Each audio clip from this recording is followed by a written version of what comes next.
This channel does not promote any violent, harmful, or illegal activities. All content provided by this channel is meant for an educational purpose only. SIR নজরদারির জন্য 13 জন পর্যবেক্ষক নিয়োগ করেছে নির্বাচন commission. আর এরই পাল্টা এবার পদক্ষেপ নবান্ন।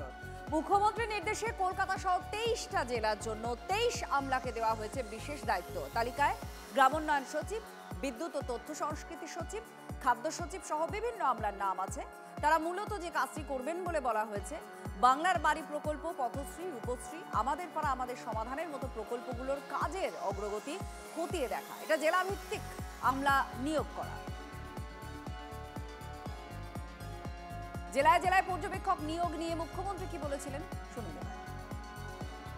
প্রিন্সিপাল সেক্রেটারি যারা আছেন, যারা ডিপার্টমেন্ট লিড করেন, হেড অফ দ্য ডিপার্টমেন্ট যাদের আমরা বলি, লিডার অফ দ্য ডিপার্টমেন্ট, তাদের উপরেও কিন্তু অনেকটা নির্ভর করছে।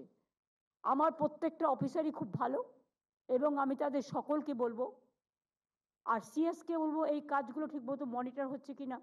10 জন অবজারভার তো আমরা সিনিয়র পাঠাচ্ছি জেলায় জেলায় দেখার জন্য, কিন্তু তা সত্ত্বেও একটা মনিটরিং টিম স্টেটের থেকে করে দেওয়া, সেটা তুমি করে নাও তোমার মতো করে, যাদের যাদের প্রয়োজন মনে হবে সেই মনিটরিং টিমটা এই কাজে লক্ষ্য রাখবে। আর এবার বিজেপির তরফ থেকে কি বলা হচ্ছে, জগন্নাথ চট্টোপাধ্যায় বিজেপি মুখপাত্র নেতা, তার বক্তব্য শোনাবো।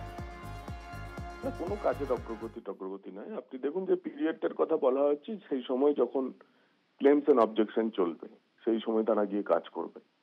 এবং গতকালই আপনারা জানেন যে সরকার may I help you desk চালু করব বলেছেন। এবারও মুখ্যমন্ত্রী বলেছেন যে যার যা সার্টিফিকেট নেই সেগুলো বানিয়ে নাও, করিয়ে নাও সেখান থেকে গিয়ে। মানে এসআইআর প্রক্রিয়াটা সরকারিভাবে নষ্ট করা এবং ভোটারদের, অশুদ্ধ ভোটারদের বা ফেক ভোটারদেরকে ভোটার তালিকায় নাম রাখার জন্য এই প্রশাসন যন্ত্র কাজ করছে। টার্গেট 26 অবশ্যই, আর সেই টার্গেটের পূরণের একদম প্রাথমিক কি কাজ হতে পারে বিজেপির? মতুয়া গড় কি তাদের মিশনের প্রথম প্রায়োরিটি হতে চলেছে? 20 ডিসেম্বর মতুয়া অধ্যুষিত রানাঘাটে সভা করতে পারেন মোদি, খবর সূত্রের। এবং এসআইআর নিয়ে মতুয়াদের মধ্যে যে চরম উৎকণ্ঠা আছে তাদেরকে আশ্বস্ত করতে একটা বড় বার্তা দিতে পারেন প্রধানমন্ত্রী। প্রদীপ্ত আমাদের প্রতিনিধি আমাদের সঙ্গে রয়েছেন। প্রদীপ্ত, অনেক জলঘোলা, অনেক রাজনৈতিক চর্চা তৈরি হয়েছে এসআইআর এর পর, মতুয়াদের অনেক আন্দোলনও আমরা দেখছি। সেই জায়গায় দাঁড়িয়ে প্রধানমন্ত্রীর প্রথম এখানে সভা করা, এটাকে কিভাবে দেখা যায়? কি বলছে বিজেপি? তাদের আশ্বস্ত হওয়ার যে ভোট ব্যাংক, সেখানে কি একটা বড় কৌশল হতে পারে এই পদক্ষেপ?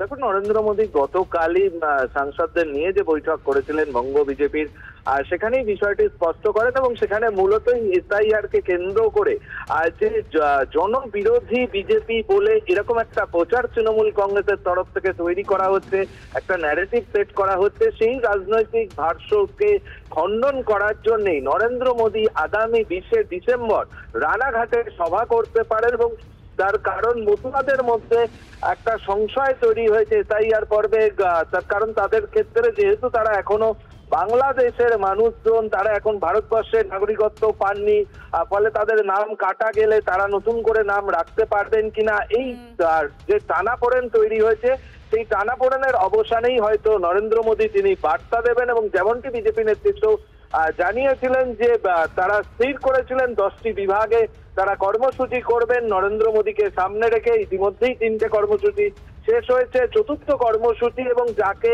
বিধানসভা ভোটের একেবারে প্রাথমিক শুরু বলছেন অনেকেই। এবং যেহেতু নির্বাচন এখনো বেশ কিছুটা সময় বাকি রয়েছে, সে কারণে নির্বাচনের দিন ঘোষণার আগে রানাঘাটের পর আরো 6টি কর্মসূচিতে অংশ নেবেন নরেন্দ্র মোদী।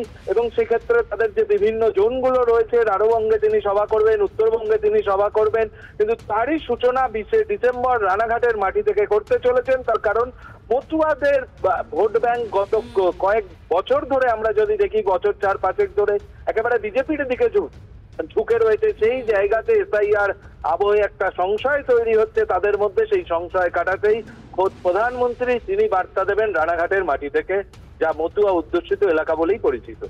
ধন্যবাদ। প্রদীপ্ত আমাদের প্রতিনিধির সঙ্গে ছিলেন। খুব স্বাভাবিকভাবেই এটা চর্চা হবে এবং এই চর্চাটা সামনে আসছে এই কারণে, কারণ এসআইআর এর পর মতুয়া ভোট ব্যাংক নিয়ে যথেষ্ট চিন্তায় যে বঙ্গ ব্রিগেড, বঙ্গ বিজেপি, এটা বারবার বিভিন্নভাবে আলোচনার জায়গায় তৈরি হচ্ছিল। আর সেখানেই প্রধানমন্ত্রীর এই প্রচারের একেবারে শুরুতে 20শে ডিসেম্বর রানাঘাট একটা মতুয়া ভোট ব্যাংক অধ্যুষিত কেন্দ্র, সেখান দিয়ে তার কর্মসূচি শুরু করা একটা আলাদা বার্তা অবশ্যই রাখে। আবার এসে গেল TV9 বাংলা ঘরের বায়োস্কোপ অ্যাওয়ার্ড। সেরা বাছাইয়ে শামিল আপনিও। বাংলা ওয়েব সিরিজে আপনার পছন্দের সেরা নির্দেশক কে? অরিন্দম শীল 19শে April. Arijit Toton Chakraborty Dekhechi Tomake Srabone. Rajdeep Ghosh @followers। Joydeep Mukhopadhyay missing link. tv9bangla.com/ঘরের বায়োস্কোপ সাইটে গিয়ে ভোট দিন আপনার পছন্দের সেরা নির্দেশককে। TV9 বাংলা ঘরের বায়োস্কোপ অ্যাওয়ার্ডস আসছে TV9 বাংলায়।